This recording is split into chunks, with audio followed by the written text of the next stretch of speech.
Friends, it's another glorious Saturday morning. It's Monday. It's what? Yeah, it's Monday. It can't. Am I still not adjusted to daylight savings time? No, you decided on Friday that you were going to pull an all-night video game and pizza night. You got pretty far in, then decided you were hot and were going to beat Bill and Ted's Excellent Adventure on NES. You got mad, threw the controller, it bounced back into your face, and it knocked you the out. I was out cold for 2 days? Yeah, so you kept crying in your sleep and mumbling about Keanu Reeves, which isn't all that different from any other night, so I figured you were fine. Why would I do that? I'm a kid of the 80s and 90s. I know which movie tie-in games to stay away from. You had a lot of pizza.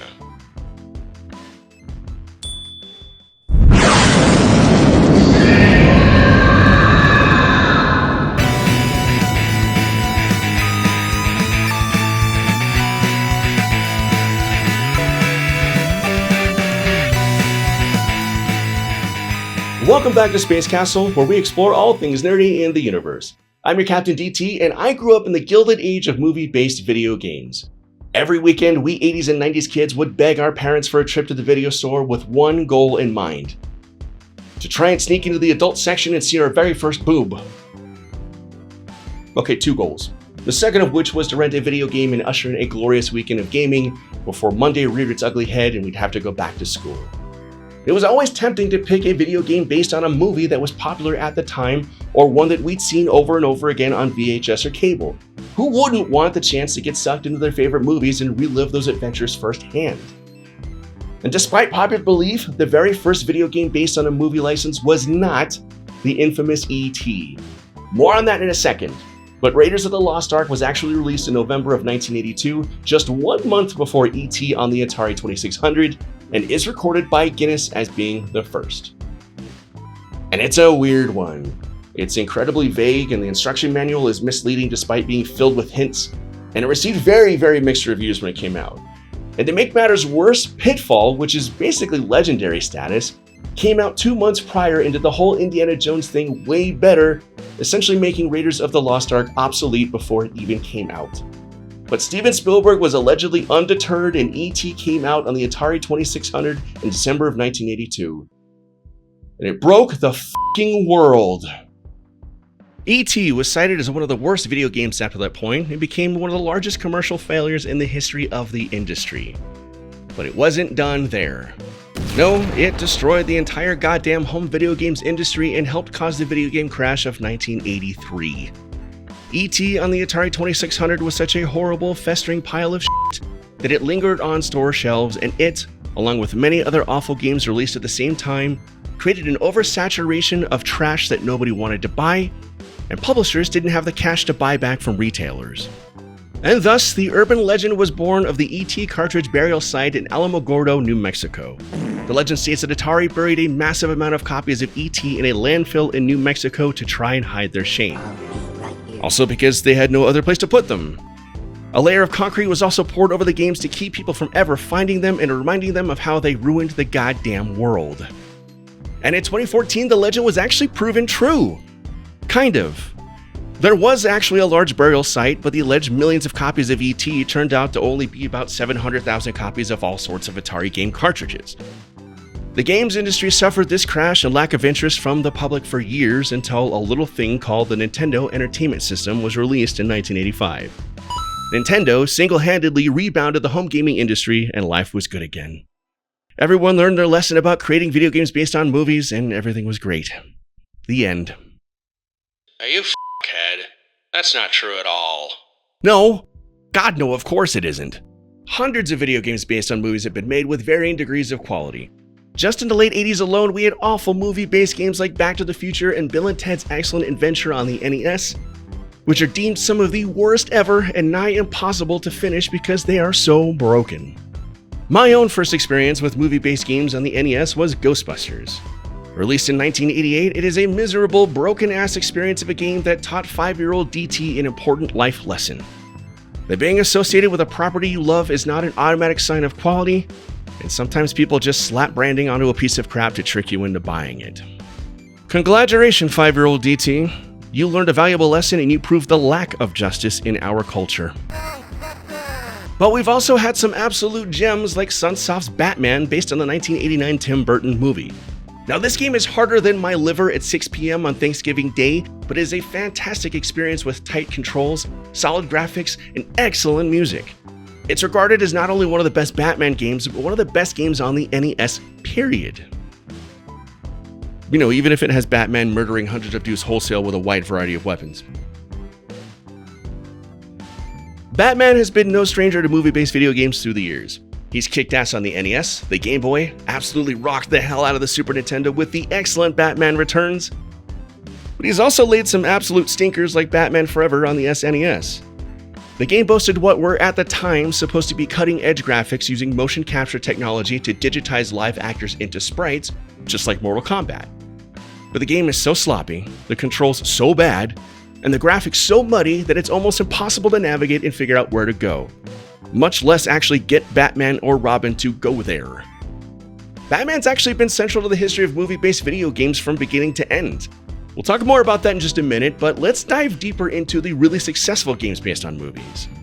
In 2002, a hack-and-slash game based on The Two Towers was released just shortly before the second film in Peter Jackson's epic trilogy. The game wasn't perfect, and it had some janky camera issues, but overall it was a ton of fun, and it was a game that my friends and I would play over and over again. The same can be said for the follow-up, The Return of the King, released in 2003, once again just shortly before its tie-in film, and it's a very similar hack-and-slash game with some level-up elements. My friends and I would play the Southgate level in this one, killing every single enemy until they simply stopped spawning.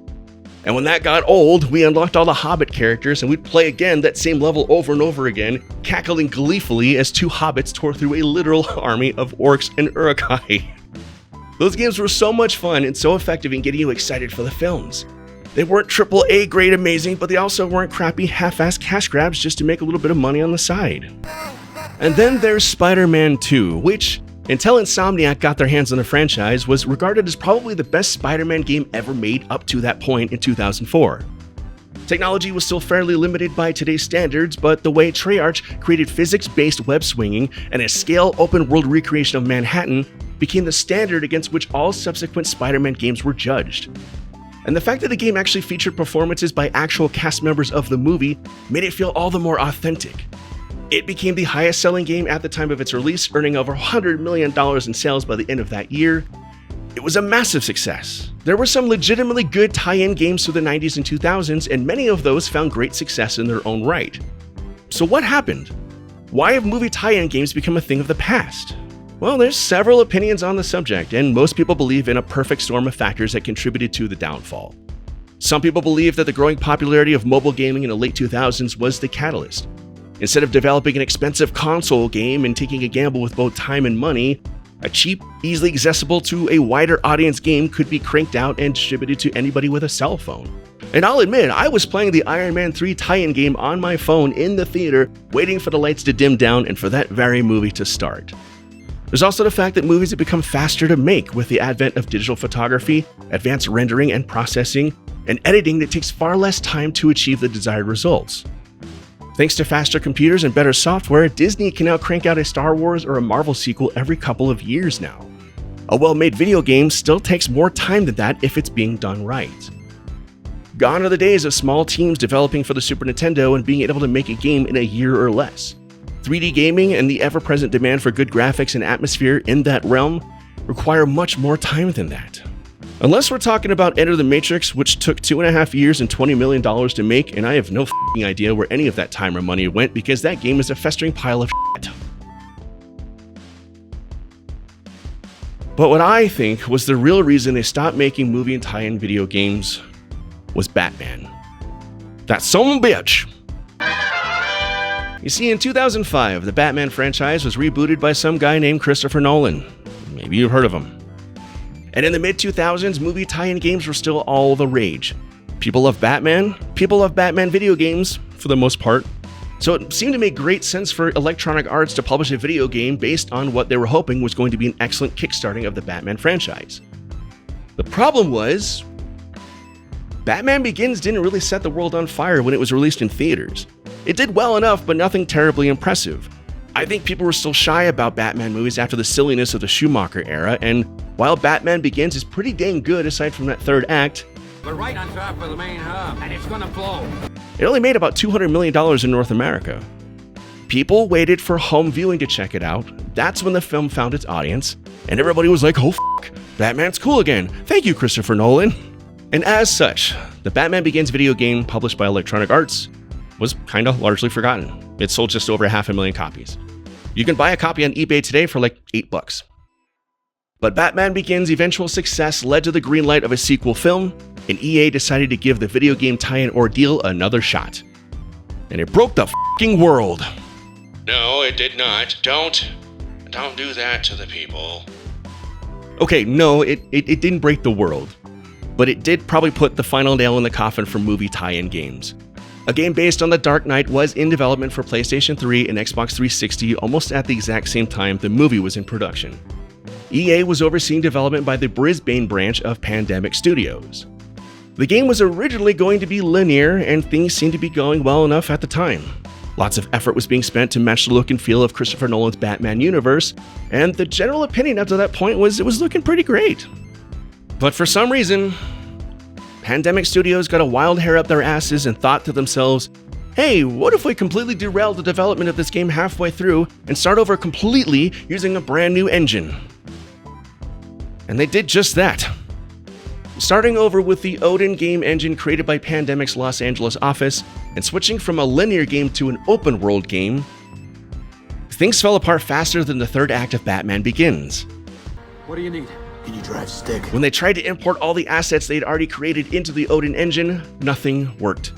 Batman moved at 5 frames per second, and the game outright crashed development kits. There was no way to make the deadline of the movie's release. EA pushed back the release of the game to the movie's home media release date instead of the theatrical date, and a scramble was attempted to try and salvage the game and complete it. But someone outside the game's development would throw a massive wrench in this scramble.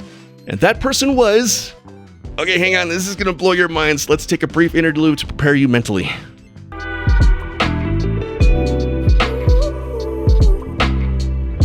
The person who killed the Dark Knight video game, and possibly movie tie-in video games in general, was none other than actor Gary Oldman.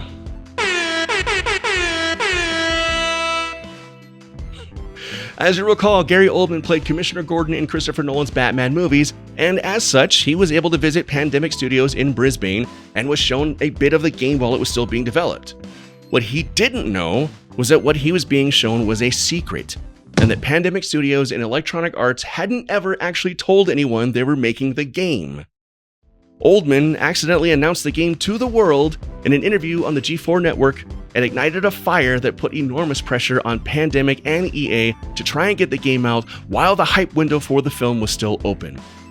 EA made moves. They acquired the studio that had outsourced development to Pandemic, and they expanded the development team to try and get it done. But sadly, development problems were just too much to overcome, and the game had to be canceled outright. With no game to release alongside The Dark Knight, Electronic Arts lost out on an estimated $100 million in revenue, on top of all the money spent on the doomed development process.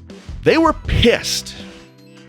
They were so pissed that they noped the hell out of making Batman games anymore and let their license lapse. Yoink. Pandemic Studios Brisbane was shut down after the disaster, and Pandemic Studios in general was shut down entirely the following year when EA downsized, and that downsizing trickled down to all of Pandemic staff being laid off. So, yeah, movie tie-in games became way too much trouble than they were worth. Will they ever come back? Well, no, probably not. At least not in the way they were when I was growing up. It's way easier and cheaper, and the returns are way higher to just make a cell phone game or to just license out characters from a movie to the likes of Fortnite. You can hype up a movie by having characters be playable in Fortnite without actually having to develop a whole original game, and studios can just cash in on all the microtransactions instead of spending a bunch of cash in turn. Every once in a while, we still get a good game based on a film property, but the days of games based on movies coming out alongside the film itself are effectively dead and buried.